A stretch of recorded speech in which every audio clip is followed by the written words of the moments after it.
بسم الله الرحمن الرحيم الحمد لله والصلاة والسلام على رسول الله أما بعد اللهم ربي يسر ولا تؤسر وتمم بالخير سبحانك لا علم لنا إلا ما علمتنا إنك أنت العليم الحكيم السلام عليكم ورحمة الله وبركاته hurmatli ustozlar va qarindoshlar hammanglarga Allohning rahmati barakati salami bo'lsin. Alloh subhanahu va taolo har birimizni dunyoning har qaysi joylarida xotirjam salomat qilsin. Bugungi darsimizning temasi fadlu kalimati tavhid, ya'ni tavhid kalimasiningki fazilati ortiqchiligi to'g'risida. Biz o'tgangi darslarimizda tavhidningki muhimligi to'g'risida bir ikki dars qildik. Undan keyin tavhidningki natijasi yoki mevasi to'g'risida 4 dars so'zlab o'tdik. Bugungi darsimiz tavhid kalimasiningki fazilati to'g'risida. Hamda biz bu aqmaqi tavhid to'g'risida ko'p so'zlashimiz. Tavhid degan insonning barliq amallari shu tavhid asosiga bo'lganlikdan tavhidimizni kuchaytmasak, saplashtirmasak, amallarimizningki bekor ketib qolish ehtimolligi bo'ladi. Shunga tavhid to'g'risida ko'proq to'xtalamiz. Maxluqotlarningki sharafli bo'lishi nima bilan bo'ladi desa, Alloh subhanahu va taologa taat ibodat qilishga yuzlanish va Allohga bo'lgan bandichilikni lozim tutish bilan bo'ladi. Har qanday bir maxluq, ya'ni yaratilg'uchi o'zini yaratgan Robbiga qildigan taat ibodatga yuzlansa va uningga qulchilikni lozim tutsa, bu intayin sharafli bo'ladi. Alloh subhanahu va taoloninki butun koinotni yaratishdagi hikmati va ularni tavhidga buyurishdagi hikmati shu. Bu tavhid kalimasi bilan inson dunyo oxiratda utuq qozonadi, nijotlikka erishadi. Allah subhanahu wa ta'ala Qur'oni Karimda shunday aytadi: Astagfiru billah va man yuti'illaha va rasulahu faqad faza fawzan azima. Allah va Allohning rasuliga itoat qilgan kishi katta utuq qozongan bo'ldi. Ya'ni har qanday bir odam Allah va Allohningki rasuliga itoat qiladi ekan, buyruqlarini kuchining yetishicha o'rindaydi ekan, cheklamalardan yanadi ekan, bu inson dunyo oxiratda katta bir utuq natijaga erishadi. İnsanningki xursand bo'lgan, xo'shal bo'lgan, lazzatlangan va go'zal o'tgan vaqti, ne'matli vaqti nimadan iborat desa, bu o'zininki Rabbi bo'lgan Allohni tonish, Allohni bir bilish va Allohga iymon etgan vaqtidagi bu go'zal vaqt insonning eng xursand bo'lgan, xushallikqa cho'mgan, lazzatlangan go'zal vaqti hisoblanadi.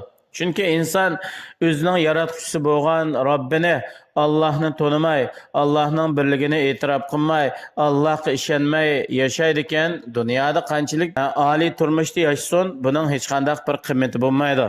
İnsan Allah'ını haqiqiy tunib, Allah'ını bir bilib, sağlam aqida bilan, Allohga bo'lgan sap iymon bilan yashaydi ekan, bu inson ig'ir qiyinchilikda yashasimi, ko'ngli rohatda, shunda xursandlikda yashaydi. So'zlarningki eng esillari, eng yaxshilari va Allohga eng yaxshi ko'rilganlari qaysi desa, Allohni madilash, Allohni maqtashdan iborat bo'lgan so'zlar Allohga eng yaxshi ko'riladi. Allah'ını maqtashdagi eng yaxshi so'z qaysi desa, bu tavhid kalimasi. La ilaha illalloh. Allohdan boshqa ibodatga loyiq hech bir ma'bud yo'q degan bu tavhid kalimasi Allohga yaxshi ko'riladigan eng yaxshi so'z. Mushu tavhid kalimasiga asosan osmon zamin yaratilgan. Ya'ni osmon zaminning qurilishi tavhidning asosiga bo'lgan va mushu tavhid kalimasi uchun barliq mavjudotlar, koinotlar, bütün dünyadaki mahlukatlar şu tavhid kelimesi için yaratilgan. Allah subhanahu wa ta'ala şu tavhid kelimesinin sebebinden kitaplarını nazil kıldı. Yani İncil, Tevrat, Zebur, Furqan, Kur'an-ı Kerim'den ibaret semavi kitaplarının hemmesine şu tavhid kelimesi için nazil kıldı. Ve Allah subhanahu wa ta'ala atimiz Adem aleyhisselam'dan tatip Peygamberimiz Muhammed aleyhisselam'a boğan barlıktaki şu barlık peygamberlerinin şu tavhid kelimesine amelileştiriş, ro'yobga chiqarish uchun payg'ambar elchilarni avatdi. Alloh subhanahu va taolo Qur'oni Karimda aytadi: "Va ma arsalna min qablika min rasulin illa nuhi ilayhi annahu la ilaha illa ana fa'budun." Ey Muhammad sallallohu alayhi va sallam, biz sizdan ilgari har qanday bir payg'ambar elchilarni avatsak, uning shunday deb vahiy qildikki, mendan boshqa ibodatga loyiq iloh yo'q, menga ibodat qilinglar degan shu tavhid kalimasi bilan avatdik. Tavhid kalimasi vahiy qildik va shundaqlar barliq payg'ambarlarmi o'zining qavmini shu tavhid kalimasi bilan ogohlantirdi. Ya'ni Allohdan boshqa iloh yo'q, Allohga ishoninglar, Allohdan qo'rqinglar. Yana Alloh subhanahu va taolo shu tavhid kalimasi bilan o'ziga guvohlik berdi va Allohningki yaratgan maxluqotlarning ichidagi eng yaxshi maxluqotlarmi Bu söz bilen Allah'a guvalık berdi. Allah subhanahu ve taala Kur'an-ı Kerim'de aytadi: "Şehidallahu ennehu la ilahe illa huvel melaiketu ve ulul ilmi qaimen bil qist. La ilahe illa huvel azizul hakim." Yani Allah subhanahu ve taala hakikaten o Allah'tan başka, özünden başka ilahның yok ikkenligiga Allah guvalık berdi ve Allah'ның farishtaları ve adillikni barpo qiluvchi ilm egilarimi bu söz bilen guvalık berdi. Allah'tan başka ibadatga loyiq hech ma'bud yo'q. Allah hammadan g'olib, Allah hikmet bilen ish qiluvchi degan guvohlikni berdi. Shariatlarning hammasi atamiz Adem alayhissalomdan tortib ta qiyomatgacha Allah tarafdan ko'rsatilgan qonun, prinsip, shariat, ahkamlarning hammasi mushu tavhid kalimasining ustiga qurilgan. Dinning hammasi shu tavhid kalimasining haq huquqlaridan iborat. Beriladigan barliq savob va jazo mukofotlarning hammasi tavhid kalimasini to'liq o'rindaganlar savobga erishadi. Tavhid kalimasini e'tirof qilmaganlar jazoga uchraydi yoki tavhid kalimasini to'liq amaliylashtırmaganlar shu o'zining qilmishiga qarata jazoga uchraydi. Tavhid kalimasiningki o'rni yuksak, fazilati ko'p. Bu umuman islomningki asosliq yadrosi hisoblanadi. Shundaqla bu islomningki eng buyuk qurilmasi va eng asosliq to'riki hisoblanadi. Islomningki asoslari shu tavhid kalimasining ustiga turadi. Bu tavhid kalimasi bo'lsa Allohga ishonishning asosliq tarafi bo'ladi. Shunga la ilaha illalloh degan tavhid kalimasini keltirmasdan iymon etsa, iymon to'g'ri bo'lmaydi. Faqat iymon shu tavhid kalimasi bilan ravros bo'ladi. Millatlar, ya'ni islom millati tavhid kalimasining ustiga asoslangan. Qiblami shu tavhid kalimasi uchun qiblalar bekitilgan. Tavhid bo'lsa Allohningki barliq bandalarga bo'lgan xos haqqi va islomning kalimasi. Shundaqla tinchlik diyori bo'lgan jannatningki ochqichi. Tavhid kalimasi bilan insonlar yoki baxtlik, baxtsiz deb ikkiga ayrildi. Shundaqla qilgan amallari qabul qilinguchi yoki Allohning rahmatidan qo'g'languchi deb ikkiga ayrildi. Tavhid kalimasi kufr bilan islomning o'rtasini ayiradigan farq. Har qanday odam la ilaha illalloh deb tavhid kalimasini, ya'ni qalbida tasdiqlab, tilida iqror qilib, amaliyati bilan buning taqozzosiga amal qildigan bu haqiqiy mu'min bo'ladi. Va shundaqla so'zliguchilar so'zlagan eng yaxshi so'z tavhid kalimasidan iborat. Amal qiluvchilar amal qilgan eng yaxshi amal shu tavhid kalimasi dalolat qilgan amallardan iborat.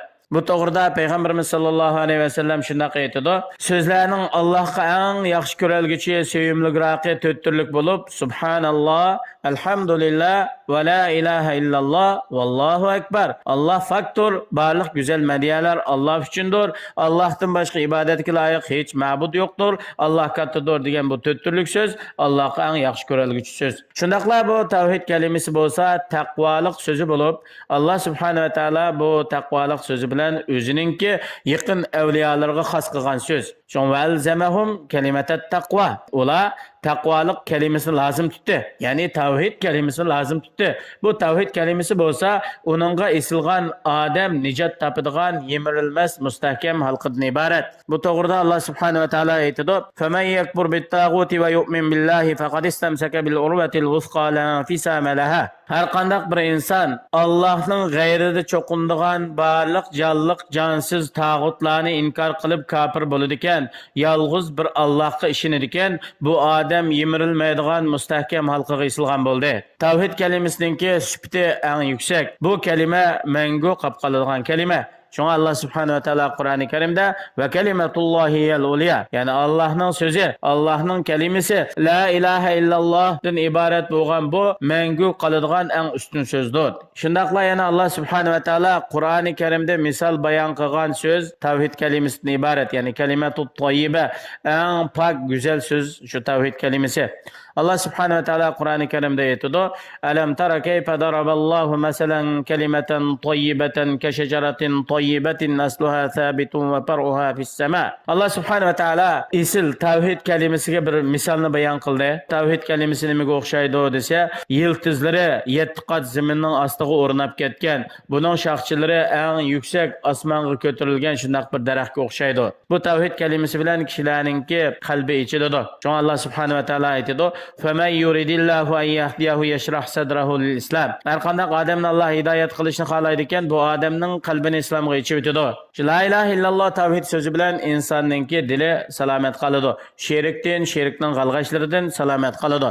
Bu to'g'rida Alloh subhanahu va taolo Qur'oni Karimda aytadi: "Yawma la yanfa'u malun va la banun illa man atalloha biqalbin salim." Qiyomat kuni insonga dunyoda to'plagan mol dunyolari va uning sevimli farzand bola chaqalari manfaat yetkazmaydi. Nima manfaat yetkazadi desa, faqat har qanday odam Allohga sog'lom qalb bilan keladi ekan, bu odam najotga erishadi. Bu sog'lom qalb degan nima desa, buni ummatning mufassiri bo'lgan Ibn Abbos radhiyallohu anhu sog'lom qalb degan la ilaha illalloh deb shahodat aytish deb shunday tushundirgan.